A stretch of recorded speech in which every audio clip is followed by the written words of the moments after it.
ஒரு சட்டம், அதாவது தன்னை படைத்த அந்த தாய் ஆவணத்தையே தனது இறுதி மூச்சுல சட்டப்பூர்வமா அழிச்சிட்டு தான் முழுமையான உயிரை பெற்றுச்சு அப்படின்னு சொன்னா உங்களால நம்ப முடியுதா? கேக்குறதுக்கு ரொம்ப ஒரு முரண்பாடான விஷயமா இருக்கு. ஆனா இதான் உண்மை. ஆமா, தனக்கு அதிகாரத்தை கொடுத்த அந்த மூல சட்டத்தையே ஒரு வகையில முடிவுக்கு கொண்டு வந்த பிறகுதான் நம்ம இந்திய அரசியலமைப்பு சட்டம் ஒரு இறையாண்மை கொண்ட தேசத்தின் குரலா மாறுச்சு. இந்த ஆழமான அலசலுக்கு உங்களை வரவேற்கிறோம். நிச்சயமா. இன்னைக்கு நாம பேச போறது வழக்கமா எல்லாரும் விவாதிக்கிற அடிப்படை உரிமைகளோ இல்ல நாடாளுமன்ற அதிகாரங்களும் கிடையாது. கரெக்ட். நாம இன்னைக்கு அரசியலமைப்போட ஒரு ரகசியமான பின்வாசல், அதாவது ஒரு பேக்டோர் அப்படின்னு சொல்லக்கூடிய இறுதி பகுதியை பத்தி தான் அலச போறோம். அதுதான் பகுதி 22. ஆமா, சட்டக்கல்லூரியில படிக்கிற மாணவர்கள் கூட இதை ஏதோ பரீட்சைக்காக மனப்பாடம் பண்ற ஒரு பகுதியா நினைச்சு கடந்து போயிடுவாங்க. ஆனா நம்ம ஆதாரங்கள்ல நாம பார்த்த அந்த SCHR அப்படிங்கிற ரகசிய குறியீடு அது வெறும் ஒரு மெமரி ட்ரிக் மட்டும் கிடையாது இல்லையா? கண்டிப்பா கிடையாது. அது ஒரு தேசம் எப்படி பிறக்குது, எப்படி பிழைச்சு நிக்குது, அப்புறம் எப்படி முழுமையான சுதந்திரத்தை அடையுது அப்படிங்கிற ஒரு சுவாரஸ்யமான வாழ்க்கை சக்கரத்தையே சொல்லுது. சரி, இத கொஞ்சம் விரிவாவே பாப்போம். நேயர்களே, எங்கிட்ட இருக்கிற குறிப்புகள்ல பாத்தீங்கன்னா 2+2=4 ஆர்டிகல்ஸ் அப்படின்னு ஒரு குறிப்பு இருக்கு. அதாவது சரத்துகள் 393, 394, 394A அப்புறம் 395 இந்த 4 பிரிவுகளை தான் SCHR அப்படின்னு பிரிச்சிருக்காங்க. பாக்குறதுக்கே ஏதோ ஒரு வீடியோ கேம்ல வர சீக்ரெட் பாஸ்வேர்ட் மாதிரி இருக்கு. இந்த 4 எழுத்துக்குள்ள அப்படி என்ன பெரிய தேசத்தோட வாழ்க்கை சக்கரம் அடங்கி இருக்கு அப்படின்னு நம்ம தெரிஞ்சுக்கலாம். முதல்ல Sல இருந்தே தொடங்குவோம். சரி, S அப்படிங்கிறது ஷார்ட் டைட்டில், அதாவது குறுந்தலைப்பு. இது சரத்து 393ல வருது. இந்த ஆவணம் இந்திய அரசியலமைப்பு அப்படின்னு அழைக்கப்படலாம் அப்படின்னு இது சொல்லுது. ஒரு நிமிஷம், எனக்கு இங்க ஒரு சின்ன சந்தேகம். 395 சரத்துகள் இருக்கிற இவ்ளோ பெரிய ஒரு புத்தகத்துக்கு முதல் பக்கத்திலேயே பெயர் இருக்க போகுது. அப்புறம் ஏன் தனியா அதுவும் கடைசில ஒரு சரத்தை வீணாக்கணும்? இது நிறைய பேருக்கு வர சந்தேகம் தான். அதாவது இது கொஞ்சம் தேவையற்றது மாதிரி தெரியலையா? சட்டத்துறையில எந்த ஒரு வார்த்தையும் தேவையற்றது கிடையாது. அதுவும் அரசியலமைப்புல நிச்சயமா அப்படி எதுவும் இருக்காது. இப்போ ஒரு புது நாடு உருவாகுதுன்னு வைங்க. ஆமா, அதுக்கு சர்வதேச அரங்கிலும் சரி உள்நாட்டிலும் சரி ஒரு தெளிவான சட்டப்பூர்வ அடையாளம், அதாவது ஒரு லீகல் ஐடென்டிட்டி தேவைப்படுது. ஓஹோ, லீகல் ஐடென்டிட்டி. ஆமா, இப்போ ஆகஸ்ட் 15, 1947ல நாம சுதந்திரம் அடைஞ்சாலும் சட்டப்படி பாத்தீங்கன்னா இந்தியா அப்போ ஒரு குடியரசு கிடையாது.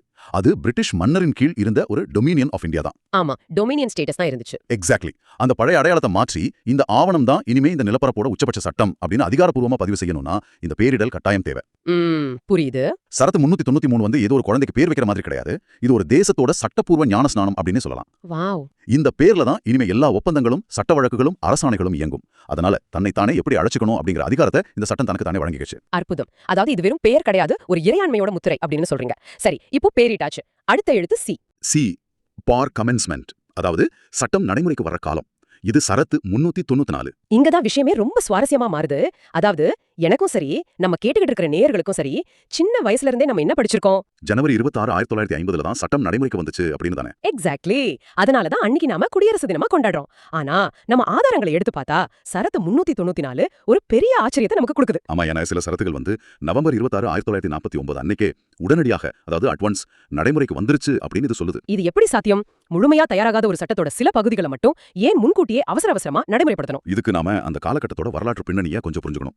1949 கடைசியில பாத்தீங்கன்னா இந்தியா ஒரு ரொம்ப கடுமையான நெருக்கடியில இருந்துச்சு. பிரிவினை நடந்த நேரம் இல்லையா? அகதிகள் நெருக்கடி. அந்த நேரத்துல போய் ஜனவரி 26 வரைக்கும் பொறுத்துருங்க, அப்புறம் நாங்க சட்டத்தை கொண்டு வரோம் அப்படின்னு அரசாங்கம் சும்மா காத்துக்கிட்டு இருக்க முடியாது. கண்டிப்பா முடியாது. அதனால சரத்து 394 ஒரு எமர்ஜென்சி சுவிட்ச் மாதிரி செயல்பட்டுச்சு. குடியுரிமை தொடர்பான சரத்துகள், அதாவது 5, 6, 7, 8, 9 அப்புறம் சரத்து 324 இதெல்லாம் உடனடியாக அமலுக்கு வந்துச்சு. ஒரு நிமிஷம் பாருங்க. இப்போ குடியுரிமை தொடர்பான விதிகள் உடனே வந்ததே என்னால புரிஞ்சுக்க முடியுது. ஏன்னா யார் இந்தியன் யார் பாகிஸ்தானியன் அப்படிங்கிற குழப்பத்தை தீர்க்க அது உடனடியா தேவைப்பட்டுச்சு. ஆமா, அது ரொம்ப அத்தியாவசியம். ஆனா இந்த தேர்தல் ஆணையம் தொடர்பான சரத்து 324 ஏன் முன்கூட்டியே வரணும்? தேர்தல்கள்லாம் நம்ம குடியரசு நாடா மாறினதுக்கு அப்புறம் பொறுமையா நடத்திக்கலாமே. அந்த 2 மாத அவசரம் எதுக்கு? இது ரொம்ப ஒரு ஆழமான கேள்வி. நீங்க ஒரு முழுமையான குடியரசு நாடா ஜனவரி 26ல மலரணும் அப்படின்னா உங்ககிட்ட தேர்தல் நடத்தப்பட்ட ஒரு நாடாளுமன்றமும் சட்டமன்றங்களும் இருக்கணும் இல்லையா? ஆமா, மக்கள் பிரதிநிதிகள் இருக்கணும். அதுக்கு தேர்தல் நடத்தணும். இந்தியா மாதிரி ஒரு மிகப்பெரிய, அப்போ பெரும்பாலான மக்கள் கல்வி அறிவு பெறாத ஒரு நாட்டுல வாக்காளர் பட்டியல் தயாரிக்கிறது அப்படிங்கிறது நினைச்சு பார்க்க முடியாத ஒரு பிரம்மாண்டமான வேலை. கண்டிப்பா எந்த டேட்டாவும் இருந்திருக்காது. எக்ஸாக்ட்லி. இந்த தயாரிப்பு பணிகளை எல்லாம் தேர்தல் ஆணையம் சட்டப்பூர்வமா தொடங்கணும் அப்படின்னா அந்த ஆணையத்துக்கு ஒரு அரசியலமைப்பு அதிகாரம் உடனடியாக தேவைப்படுச்சு. ஓஹோ, இப்ப புரியுது. அதனாலதான் குடியரசு தினத்துக்கு முன்பே தேர்தல் ஆணையம் செயல்பட தொடங்குறதுக்கான அதிகாரத்தை இந்த சரத்து 394 உடனே வழங்குச்சு. இது சட்டத்தை உருவாக்குனவங்களோட ஒரு அபாரமான தொலைநோக்கு பார்வை. இது தேசத்தோட சர்வைவல், அதாவது பிழைப்பு மற்றும் தொடர்ச்சியை குறிக்குது. இது உண்மையிலே என்ன ரொம்ப ஆச்சரியப்பட வைக்குது. சட்டம் அப்படிங்கிறது ஏதோ ஒரே நாள்ல வானத்திலிருந்து குதிச்சது மாதிரி இல்லாம தேவைக்கேற்ப படிப்படியா செயல்பட தொடங்கிருக்கு. ஆமா, அது ஒரு உயிரோட்டமான விஷயம். சரி, இப்போ நம்ம SCHR பயணத்துல 3வது எழுத்தான ஏஜ்க்கு வருவோம். ஏஜ் அப்படின்னா ஹிந்தி. இது சரத்து 394A. இத படிக்கும் போது எனக்கு ஒரு பெரிய முரண்பாடு ஒண்ணு தெரியுது. என்ன முரண்பாடு? இப்போ நீங்க இது ஒரு அதிகாரப்பூர்வமான மொழிபெயர்ப்பு சட்டம் அப்படின்னு சொல்றீங்க. ஆனா இந்த 394A அரசியலமைப்பு உருவாக்கப்பட்ட காலத்துல இல்லையே. ஆமா, இல்ல. இது 1987ல 58வது சட்ட திருத்தத்தின் மூலமா தானே சேர்க்கப்பட்டிருக்கு. அப்படியானால் முதல் 37 வருஷமா என்ன பண்ணாங்க?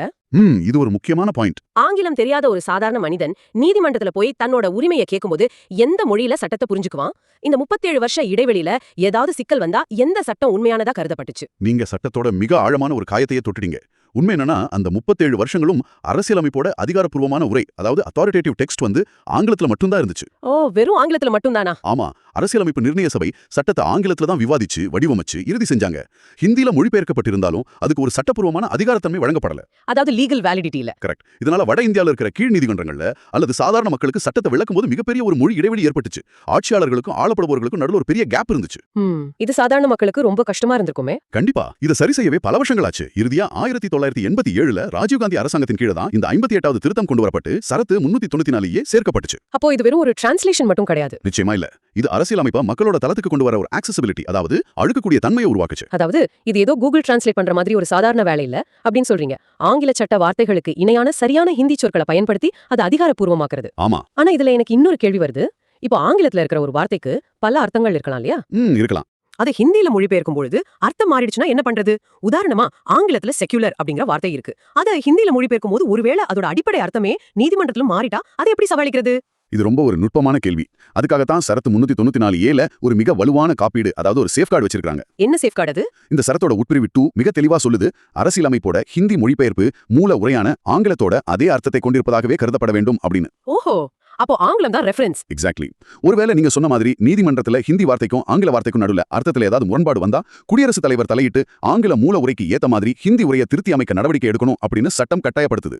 வாவ், அதாவது மொழியால சட்டத்தோட அடிப்படை தத்துவம் சிதைஞ்சிடாம பாதுகாக்கப்படுது. ஆமா, கரெக்ட். அற்புதமான விளக்கம். சட்டம் வெறும் மொழியால கட்டமைக்கப்படல, அது அர்த்தத்தால பாதுகாக்கப்படுது அப்படிங்கிறது இப்போ ரொம்ப தெளிவா புரியுது. சரி, இப்போ நாம நம்ம அலசலோட உச்சகட்டமான இறுதி கட்டத்துக்கு வந்துட்டோம். அதாவது அந்த கடைசி எழுத்து ஆர். ஆமா, எஸ் ஷார்ட் டைட்டில் பார்த்தோம், சி கமென்ஸ்மென்ட் பார்த்தோம், ஹெச் ஹிந்தி பார்த்தோம், கடைசியா இருக்கிறது ஆர் ரிப்பீல்ஸ், அதாவது ரத்து செய்தல். இது சரத்து 395 பழைய சட்டங்களை ரத்து செய்யறது. நான் ஆரம்பத்திலே ஒரு விஷயத்த சொன்னேன் இல்லையா? ஆமா, சட்டம் தன்னை படைத்த தாய் ஆவணத்தையே அழித்தது அப்படின்னு சொன்னீங்க. கரெக்ட். அந்த மர்மம் இந்த சரத்து 395ல தான் அடங்கியிருக்கு. இது இந்திய சுதந்திர சட்டம் 1947, அப்புறம் இந்திய அரசு சட்டம் 1935, இது ரெண்டையுமே முழுமையா ரத்து செய்யுது. இதை சிந்திச்சு பார்த்தா எனக்கு உண்மையிலே தலை சுத்துது. ஏன் அப்படி சொல்றீங்க? ஏன்னா 1947ஆம் ஆண்டோட சுதந்திர சட்டம் தான் அரசியல் அமைப்பு நிர்ணய சபையை உருவாக்கி சட்டத்தை எழுதுற அதிகாரத்தை கொடுத்துச்சு. அப்படி இருக்கும்போது அந்த சட்டத்தையே இது எப்படி ரத்து செய்யும்? இது எப்படி இருக்குன்னா, ஒரு ஆற்றின் குறுக்கே ஒரு பிரம்மாண்டமான பாலம் கட்டுறாங்க. அதுக்காக சுற்றிலும் சாரங்கள், அதாவது ஸ்கேஃபோல்டிங் அமைக்கிறாங்க. பாலம் முழுமையா கட்டி முடிச்சதுக்கு அப்புறம் அந்த புது பாலத்தின் மேலேயே நின்னுக்கிட்டு அதை கட்ட பயன்படுத்தின அதே சாரங்களை டைனமைட் வச்சு தகர்க்கிற மாதிரி இல்லையா இது? நீங்க சொல்லும் அந்த ஸ்கேஃபோல்டிங் அப்படிங்கிற ஒப்பீடு 100% துல்லியமானது. இதை விட சிறப்பா இதை விளக்கவே முடியாது. நன்றி. சரத்து 395 சரியா அதைத்தான் செய்யுது. இப்போ 1947 சுதந்திர சட்டம் அப்படிங்கிறது பிரிட்டன் நாடாளுமன்றத்தால் இயற்றப்பட்ட ஒரு சட்டம்.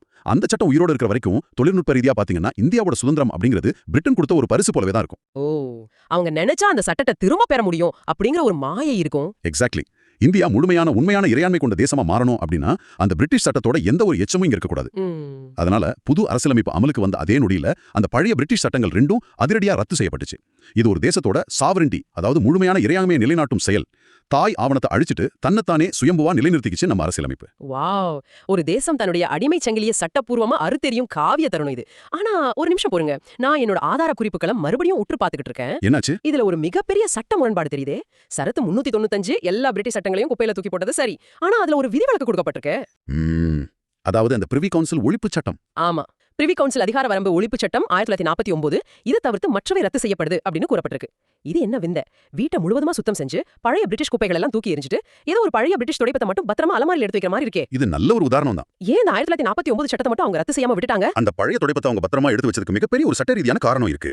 சட்டத்துறையில ஒரு முக்கியமான தத்துவம் இருக்கு. அத டாக்ட்ரின் ஆஃப் ரிவைவல், அதாவது பழைய சட்டம் மீளுருவாக்கம் பெறும் கொள்கை அப்படின்னு சொல்லுவாங்களாம். மீளுருவாக்கம் பெறுவதா? அது எப்படி?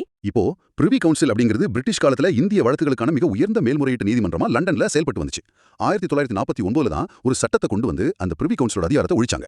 ஓகே, அதுக்கப்புறம் தான் இந்தியாவோட உச்ச நீதிமன்றம் முழு அதிகாரம் பெற்றுச்சு. கரெக்ட். இப்போ கவனிங்க, ஒருவேளை அரசியலமைப்பை எழுதினவங்க சரத்து 395ல அந்த 1949ஆம் ஆண்டு ஒழிப்பு சட்டத்தையும் சேர்த்து ரத்து செஞ்சிருந்தா என்ன நடந்திருக்கும் தெரியுமா? ஒரு நிமிஷம், பிரிவி கவுன்சில ஒழிச்ச சட்டத்தையே ரத்து செஞ்சா சட்டப்படி பார்த்தா அந்த பிரிவி கவுன்சில் மறுபடியும் உயிர் பெற்றுடுமோ? மிகச்சரியா பிடிச்சிருங்க. அதுதான் டாக்டரைன் ஆஃப் ரிவைவல்.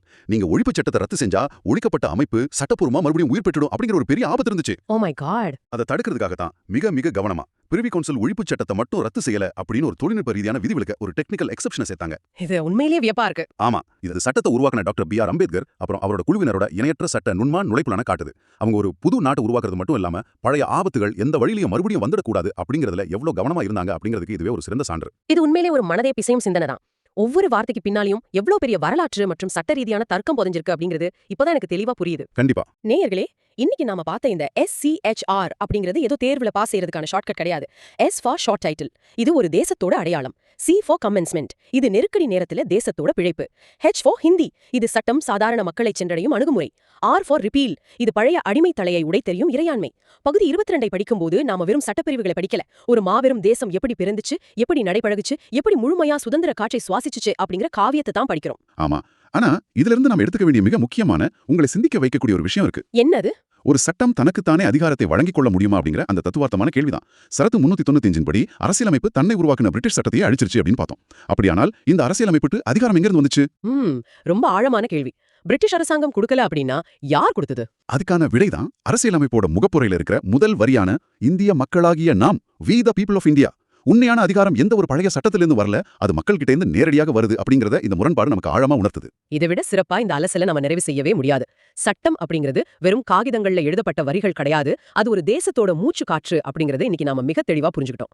நீங்க இனி எந்த ஒரு சட்ட ஆவணத்தை படிச்சாலும் சரி, அது எப்படி பேரிடப்படுது, எப்போ அமலுக்கு வருது, அதோட அதிகாரப்பூர்வ மொழி என்ன, அது பழைய சட்டங்களை எப்படி ரத்து செய்யுது அப்படின்னு அந்த SHR கண்ணோட்டத்திலேயே பாப்பீங்கன்னு நம்புறேன். நிச்சயமா இது ஒரு புது பார்வையை கொடுத்திருக்கும். இந்த ஆழமான அலசல் உங்களுக்கு சட்டத்தின் மீதான ஒரு புதிய பார்வையும் சிந்தனையையும் கொடுத்திருக்கும். தொடர்ந்து இதுபோல பல வியப்பூட்டும் தகவல்களையும் தத்துவங்களையும் நாம அலசலாம். அதுவரை தொடர்ந்து சிந்தியுங்கள், கேள்விகள் கேளுங்கள், கற்றுக்கொள்ளுங்கள். நன்றி.